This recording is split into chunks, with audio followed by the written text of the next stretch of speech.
एक बंदा एक कौम की दुःख भरी, दर्द भरी तारीख में खड़ा होता है, कहता है कि मैं आऊँगा और मैं इस मुल्क को बदलूँगा, मैं फ़ौज को ठिकाने लगाऊँगा, जो ताकतवर एस्टेब्लिशमेंट यहाँ पर है बैठी हुई, मैं उसको किनारे लगाऊँगा, मैं उनकी ताकत ख़त्म करूँगा और लाखों, करोड़ों लोग जो उसके पीछे खड़े हो जाते हैं कि हाँ जी, ये बंदा मुल्क की तकदीर बदलेगा।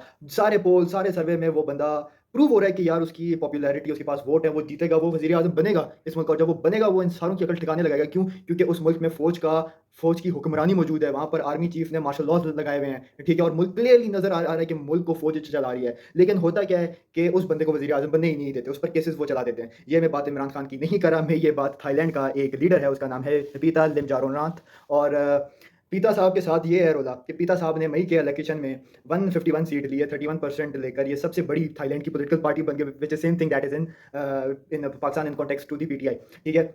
7 पॉलिटिकल पार्टीज़ की कोalition बनाते हैं, उसके बावजूद उनको वो वज़ीर-ए-आज़म बनने ही नहीं देते। क्यों? अब ये मैं आपको थोड़ी बहुत इसकी तारीख़ मैं आपको बताता हूँ। बेसिकली सीन क्या है जी कि थाईलैंड की भी तारीख़ वही है जो हमारी तारीख़ है। 1932 से लेकर अब तक थाईलैंड के अंदर 13 सक्सेसफुल मिलिट्री कूज़ लग चुके हैं। रिसेंट जो आपका मिलिट्री कू था वो आपका 2014 के अंदर लगाया और जिन आर्मी चीफ़ साहब ने लगाया वो अभी तक आपके ताकत के अंदर मौजूद हैं। उनका नाम है आर्मी जनरल प्रायुत चान-ओ-चा, ठीक है? प्रायुत साहब को जब उन्होंने आर्मी चीफ़ लगाया तो उन्होंने जी शो किया कि मैं जी मोनार्की के साथ हूँ, मैं कभी मार्शल लॉ लगाने का सोच भी नहीं सकता, हालाँकि एट द एंड उन्होंने वही कह के जी उन्होंने मार्शल लॉ लगा दिया, ठीक है? दूसरी चीज़ ये होती क्या है कि जो पीता है ना बंदा, ये 40 साल का बंदा है, बड़ा रिवॉल्यूशनरी आदमी है, बड़ा अमीर आदमी है, बाहर के मुल्क से पढ़ के आया वो, ठीक है? और उसने अपनी एक पार्टी बनाई है मूव फॉरवर्ड पार्टी और उसका मैनिफेस्टो बड़ा क्लियर है कि मैं आऊँगा, मैं मिलिट्री की ताकत को कम करूँगा, मैं मोनार्की की ताकत को रिस्ट्रिक्ट करूँगा और मैं रिफॉर्म्स लाऊँगा जो मेरे मुल्क को बदलेगा, ठीक है? अब होता क्या है कि थाईलैंड में इलेक्टोरल थोड़ा-सा एक चेंज हुआ हुआ है। प्रायुत चान-ओ-चा ने ताकत में आते साथ उसने एक बड़ा गेम खेला। अब थाईलैंड में सेनेट है और पार्लियामेंट है और टोटल वोट इनके लगभग बनते हैं 700 से 800 के दरमियान में। उसने किया हुआ क्या है कि उसने सेनेट में 250 जो सीटें हैं, वो अनइलेक्टेड फौजियों को अलॉट कर दिया कि जी ये जो 250 सीटें हैं ना, ये फौजियों की होंगी और वो अनइलेक्टेड होंगे और आप उसको चेंज भी नहीं कर सकते। तो आप इमेजिन करें कि अगर किसी बंदे ने वज़ीर-ए-आज़म उसने बना है और 800 में से 250 सीटें उसकी हैं जो फौजी हैं और वो उन्हीं फौजियों के खिलाफ का एक मैनिफेस्टो बना ले, तो ज़ाहिर-सी बात है कि उसको वोट नहीं है मिलना। सेम केस पिता के साथ हुआ। अब डिस्पाइट द फैक्ट कि वो सबसे बड़ी पॉलिटिकल पार्टी है, उसके साथ 7 पार्टीज़ का कोलिशन था and all he needed was 376 votes. He only got 324 votes.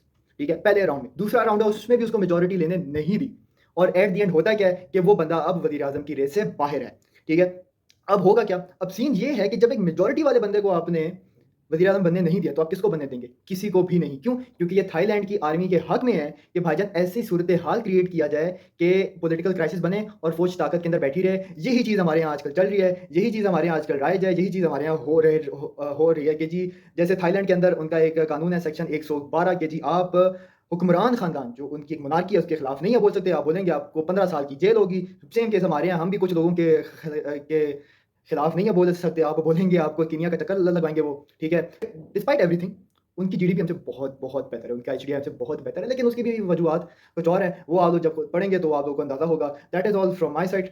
बहुत शुक्रिया आप सारों का, अल्लाह हमारा हामी और नासिर हो। पाकिस्तान ज़िंदाबाद।